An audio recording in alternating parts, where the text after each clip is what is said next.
Bonjour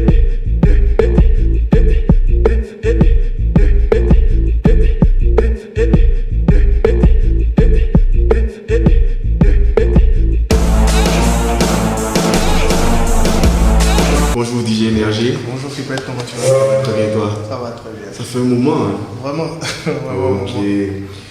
DJ Énergie, les gens te connaissent sous DJ Énergie. Oui. Tu es né Jean-René Saïzonou. Oui, à l'état civil. Tu as fait un cursus scolaire comme tout le monde. Oui. Tu es titulaire d'un BTS en communication et management. Management et ressources humaines. Management des ressources humaines, Oui. autant pour moi. Dis-moi, pour quelqu'un qui a un BTS en management et ressources humaines, pourquoi ne pas devenir DRH et pourquoi tu es devenu DJ? D'abord, je vais te parler, d'abord, c'est la passion. Ok. Tout a commencé de là. J'ai de la passion dans la musique, à la musique, ça me plaît vraiment. Mais comme je n'ai pas pu devenir musicien, Ok. j'étais sorti un jour. Au départ, j'étais technicien de son, c'est-à-dire je suivais un monsieur que beaucoup de gens connaissent, on appelle monsieur Louis Assoba. Ok. Quand j'étais en seconde, je le suivais, on allait faire les installations et c'était plus la technique. Un jour, je suis sorti avec lui, j'étais au Palais des Congrès et j'ai vu DJ Cool était en train d'animer et tout, ça m'a vraiment plu. J'ai dit à mon patron dans le temps, je lui ai dit que vraiment j'ai envie de faire ce boulot-là. Et il m'a dit pourquoi? Tu es si jeune et tu as beaucoup de connaissances déjà. Et bon, ça c'est rien à côté de ce que tu connais. J'ai dit c'est ce qui me plaît. Et il a dit ok, d'accord. Quand il y aura des sorties pour discothèque, qu'il va me mettre dessus. Et dans le temps, il m'a acheté ma première platine. Ok. C'était une Jiminy. Il m'a acheté ça pour m'entraîner. Donc c'est comme ça que j'ai commencé à prendre cours pour DJing et à me perfectionner avec le temps. Ok. Et quelle a été la réaction de tes parents quand tu t'es consacré à fond au DJing jusqu'à devenir DJ Énergie? Bon, les parents, mon père lui, déjà, il aimait à la base que ses enfants, à part l'école, fassent quelque chose d'autre. Ok. Avant déjà de venir au DJing, j'étais chorégraphe. J'ai dansé avec Ricos.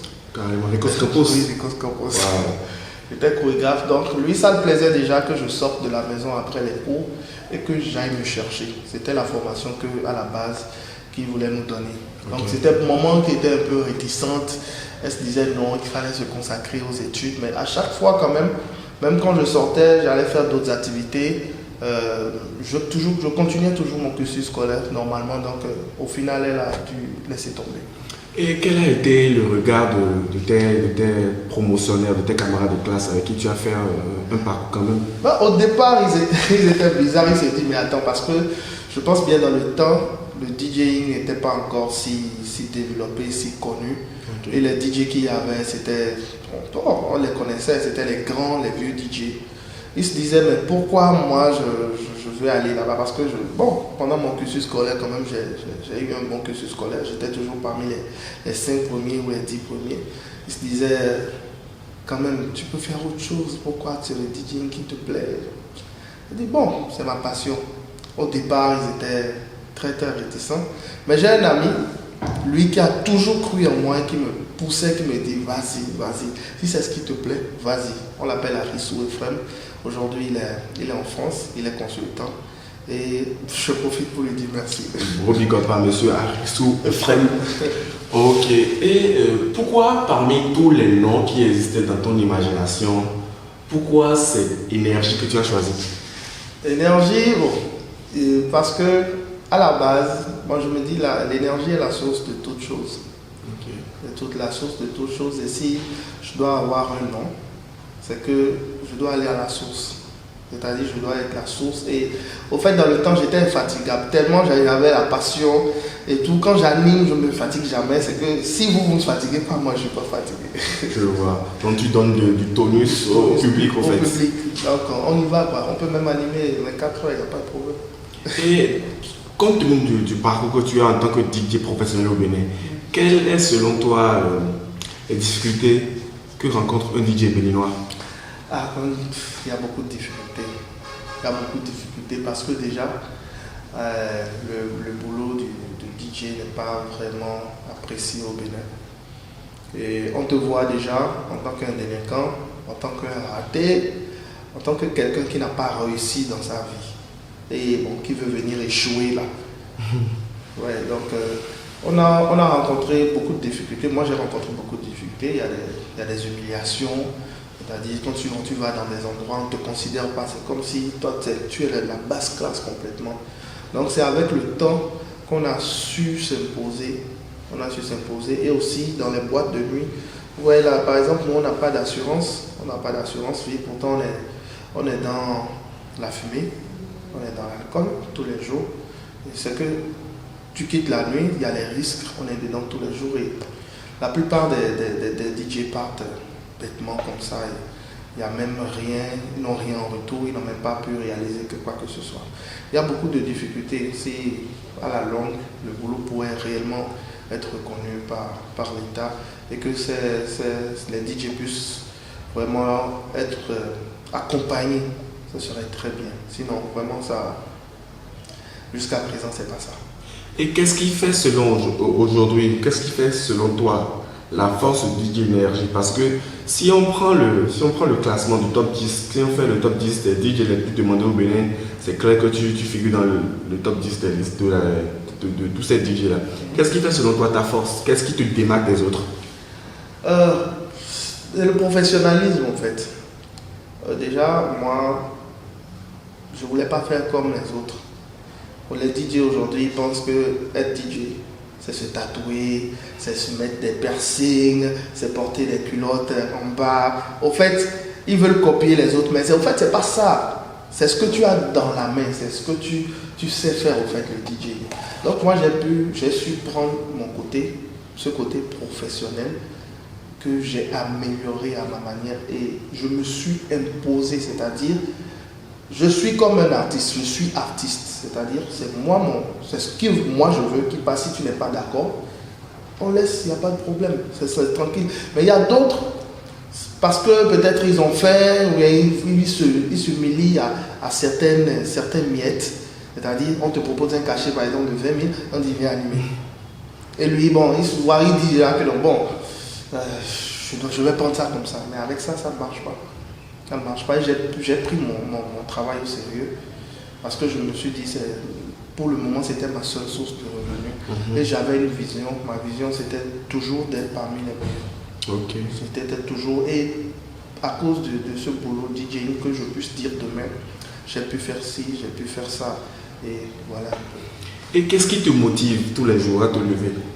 À me lever? Oui. Je pense qu'il y a encore beaucoup de choses à faire. Et à mes enfants aussi.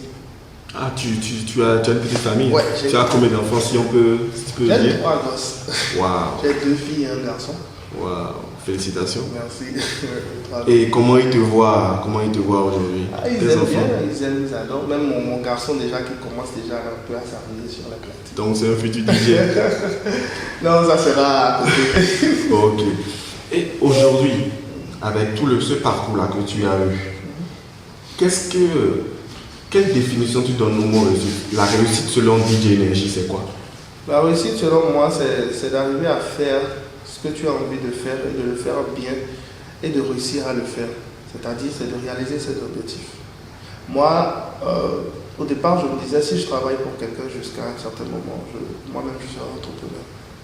J'aurai mon coin, j'aurai mon bar, bien j'aurai mon club, un truc. C'était ma vision, je me battais pour ça. Ou peut-être d'autres personnes dépensaient dans d'autres choses. Moi, j'économisais, je mettais mon argent de côté. Il y a d'autres qui s'habillaient tous les jours. Moi, quand même, je gérais avec ce que j'avais. Je mettais mon argent de côté parce que j'avais un objectif, j'avais une vision. Aujourd'hui, j'ai pu réaliser et c'est le high level.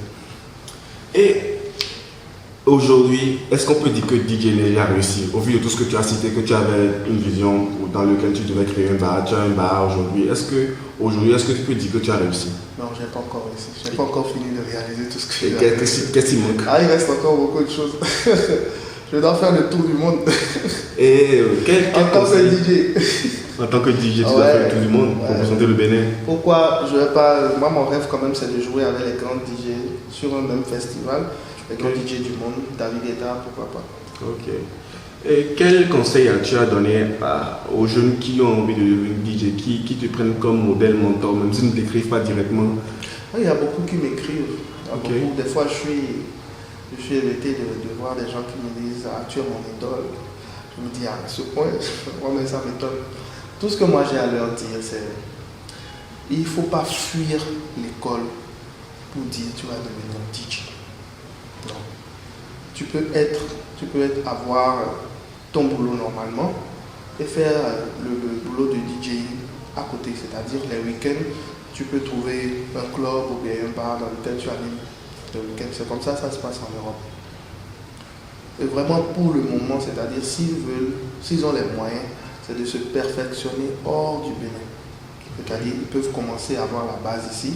J'avais formé beaucoup de gens qui sont à l'ISMA et aujourd'hui qui sont en Europe, qui sont dans une école de DJ. Il y a 2 déjà qui ont fini et qui sont en train de travailler avec de grandes structures là-bas.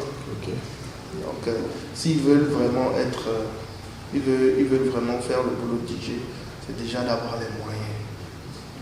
Moi, je ne vais pas mentir, c'est déjà d'avoir les moyens de se perfectionner et d'aller à l'extérieur, c'est-à-dire où c'est vraiment développé. Et pour vraiment jouir de ça. Ok. Énergie, merci beaucoup. Merci à toi, Kipel.